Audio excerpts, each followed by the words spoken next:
congratulations. Really tough test against a quality player in Scott there, but 99 average, 58% on the doubles. Must be delighted with that one. Yeah, of course. Do you know, I didn't feel like I played as well, and I thought Scotty underachieved in a way because I haven't got this big call off you going in 180, you know. It's something what you expect on the game. I probably expected it to be a little bit higher, considering we practiced together. But actually it was edgy. It was edgy, and maybe I dealt with it a little bit more, but I probably put that down to experience at the minute for Scott. But he's definitely fantastic. I've been on a journey for 3 years when he wasn't here, and now he's here. I've decided just to walk away, let him get on with it, because he's good enough. He can do it now. This tournament must hold incredible memories for you after that incredible win on debut in 2018. 6th World Championship now, and what's it feel like going back to the Ali Pali once again? I don't know, you look up there, you look at the iconic things around you, you know. This place will always be special to me. It doesn't matter even if I don't play darts, you know. I think if I couldn't get, maybe in a few years, if I didn't play darts, I'd still love to come back, be in the arena and get the feel for it, you know. You never know what's around the corner, but at the same time, this place is just a place where you want to play. It's the holy grail. Obviously winning it, the way people treat you around the world in the next year, and yeah, it's just special. It really is. 2022 has been a really positive year for you. Some great success on the European Tour, the Pro Tour. Prior to Minehead last month, your TV form hadn't quite been as strong, but how much confidence have you gained from your performances there? I think, well, the TV, you say strong. Match play, I always get up for that. I've won it before, and I love that tournament also. And I lose with 103. Jose plays the game of the year, and he not played like that all year. I would add that. I don't mean that in a nasty way, I know, because I like him, but at the same time, no, it's not really been there for the performances on TV, but away from the TV, I've performed and stuff, and I feel like I'm getting better again, you know. I feel like I've got the old Bobby back, and I'm enjoying it. Didn't quite enjoy today as much as I wanted to, but I feel good, I really do, and the practice game's going up, everything's good, and family life is great, and I have a great life, you know, and I owe it to the game. And just finally now, looking ahead to round 3, it's Mervyn King up next. What are your thoughts on playing Mervyn? Could never take him lightly, that's my fault, you know. I get on with Merv, and he will tell me and everything that he's had a bad year and stuff, but coming into here, whoever's having a bad year or you're having a bad run, you know, the World Championships is where it's all about and where the dreams are, and you've got so many people what you would say wouldn't even win the first game here. I'm not saying him, but at the same time, people go on little runs, and I've got to be on my game. Got to make sure that I'm right, and I would definitely not take that game for a liberty. Thank you. Well, many congratulations. When the draw was done, obviously we know you and Scott practiced together. What was the banter like knowing that you two were on a collision course? I had a practice with him maybe 10 days ago, maybe a little bit over, maybe around the 10th, and I played him, and yeah, it went the way it went, and it went more in my favour. But at the same time, you know, you go up on that big stage, you have that crowd, and you always knew it was going to be different. But from both parties today, there was too much respect there, and there shouldn't have been. How good can Scott be now he's got his car? I think we're all going to see, and he's not a shy boy. That's what I love about him. He's not a shy boy, you know. He's a little bit different to me in a way, because if he does something good, he always wants to tell you, he always wants to give you it, and that's the way he is. But you've still got to learn the game a little bit more. But the fundamentals are there now, and everything what that boy goes on to do, I wouldn't be surprised if I reckon he's going to earn a great living in the next year, because he's already experienced some of it. In the next 2 years, I'm going to put my neck out there, and I'll never do it, and he's going to win a major, because the boy's that good. On yourself as well, some good news. Back in the World Series, been picked for Bahrain. Now, you know where this is going. You obviously made the comment in the bet with Dan in the beginning of the year that you wouldn't play in anything that was invitational unranked. What made you change your mind and accept the invitation? Well, I never practiced January, and I haven't got any holidays booked. and this is gospel and all. I haven't got any holidays booked, and I never practice January, and I walk into the Masters and I feel like a second-hand bit. So I thought, why not just go to Bahrain, catch a bit of sun, because I love a bit of sun, and actually enjoy my life. So why not, you know? And I'm going to walk into the Masters, and I promised this year, before this, I'm going to be ready. And that's going to be something what's never happened before. The Masters has never been my kind of tournament. I'm not a January player, but I will be next year.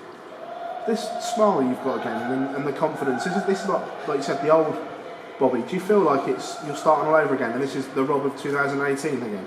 I've been left alone, and to be fair, I've enjoyed my life. I've enjoyed my family. I've had great people around me, my sponsors, and to be fair, Rabbi and Kim, probably the best thing that's ever happened to me. They got me straight 2.5, 3 years ago, you know, and I've been on this journey. I enjoy it every week. Even if I'm not winning, he makes me enjoy it. He makes me get involved in it. And to be fair, look, the principles are different now from me.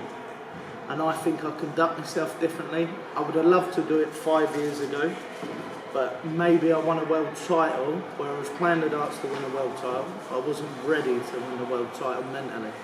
And all these things, I watch the best players in the world. They've all took years to grow, all of them. And if I was the same, my best is still to come. Well, as always. Cheers, mate. Rob, do you see a little bit of Scott in yourself from years ago when you won that world title, and he's now burst onto the scene and had an incredible first year? I'm not going to run him down, but I'm going to be truthful. No, he can't hit doubles like me, he can't finish like me, in a way, in a sense. But that boy can outscore me every day of the week. Every day of the week, but I'm good at the end. You know, the back 6 darts, where you have to be tight and you have to put a big score in, you hit that finish, and then you get on with the next leg. But he will learn that as he's going. So how dangerous could he be in maybe another, even 3 months really? This boy's a grafter, he really works. Admiration for him, you know, he'd come on, and when he did come on, he stuck with it, he just kept going. Now he's got his own routine. And I think it's the best thing what could happen, because he's not relying on me now. For the last year, Scotty has done a lot on his own. He won a challenge tour, he's won other stuff, he's gone to many places, and for his game, I think that's the best thing. Because then, if he don't rely on me and with the process, he's got his own process. And the difference is playing darts, you know, I'd be the way I am, but other people will be different, and that makes us all individual in the game, and I think that's very important in the game. Look, we're not all the same mentally, and we're not all the same ability wise. We do great things, we do bad things when it comes down to that, but at the same time it's about getting it right for yourself, because we are all different. And it might look easy throwing darts at 7 foot sank, and look, it's a great game. Changed my life, but at the same time there's many more people out there where it's going to change their lives. And if that happens, well, who knows? I'm going to have to pull my socks up again. For yourself though, do you think a happy Rob Cross is the most dangerous Rob Cross, and that's where you are at the moment? I'm a bit of a weirdo, I suppose. I shouldn't really say that, should I, in an interview? I suppose if I was going to explain myself, I'm more mentally over ability, and I have to have this big routine. And if this routine don't happen, Bobby don't turn up, and if Bobby's not happy, Bobby don't turn up. So there's a lot of things what can go wrong with me, where other people just go up there and they do what they do, and that's fine, you know.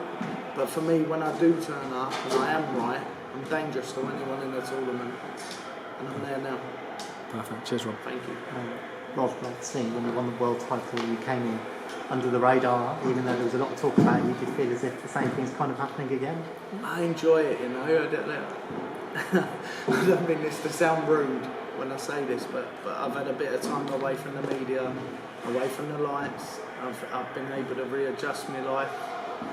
I've been able to sort of have time with the boy at home, the newborn, you know, in the last 2 years. And I've enjoyed every minute of that. And I think just coming back now and just doing it for what I used to do it for, not because I have to do it, that is everything to me. I don't have to play darts if I don't want to, but now I want to play darts. And there's a massive difference between the two. But only really sort of getting that level head and level people around me what keep me in that way. I think that's important to me, you know. And how do we prolong it? How do we go forward? I don't know, but only time will tell. But no, at the minute I'm enjoying it, and that's where I want to be, you know. I want to enjoy Christmas. And you have a good feeling about potentially going all the way? What, here this year? I think it's my best chance since I won it, and I would say that is the most free I've felt. I've just played my best pal on there, one of them, and it's not the easiest game in the world. I actually thought, I'd go probably 106, 108 today, the way I've been practicing, and I didn't turn up that way. I've had to graft, and I've still ended up with, I think someone said a 99, so look, that's darts. You just got to make it into a winning 99 or a winning 108, and nothing else matters, you know. Get your head down, move on. I can enjoy Christmas. It's fantastic. But there's always room for improvement. Oh, there's always room for improvement. If I was hitting 115s all the time, I'm 120, because that's the mentality. But like I said, I've been here now for it's going to be 6 years this year. I've enjoyed every moment to a certain degree. I've had my own problems, I've had everything else. And I've sort of learned about the game. I'm probably knowledgeable enough with the game, but away from the game, I'm knowledgeable again. You know, so I understand a bit about myself. I've been on a journey and I had to understand about myself, because that's the most important thing that gets a performance out of me.